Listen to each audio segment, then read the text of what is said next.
The following segment is sponsored by Hewitt's Garden Center. The season's winding down, the leaves are all picked up, the lawn's been mowed, the firewood's all moved, so it's time to put my trusty steed here in the shed for the winter. But there are problems in the shed.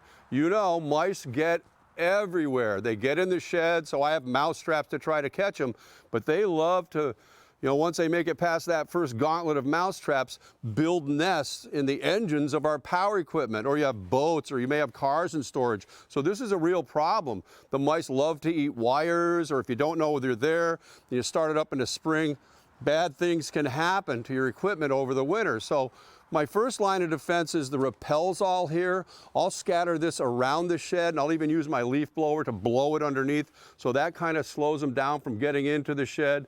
As I mentioned, I have traps, but right on the power equipment itself, I like to use repellents. Now, in the past, I've used mothballs like this, and I'll put them in a sock and set them around. Problem with mothballs is it's not really good for me to be breathing that either. So I'm switching over to more natural products like Mouse Magic here.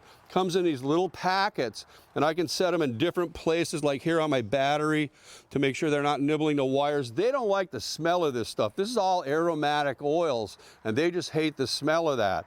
Also, even stronger with cedar oil and clove oil, we have Rat Magic. So it's even stronger yet. This comes in a granular form, and I'll use this just like I used the mothballs by putting them in an old sock, and I can set them like here in the air filter where the mice like to build nests there, and that keeps them from doing that. And in the spring, I take this all out, fill it up with fresh gas, and I'm off, ready to go for new season with no rodent damage on my power equipment at all. For Hewitt's Garden Centers, this is Peter Bowden.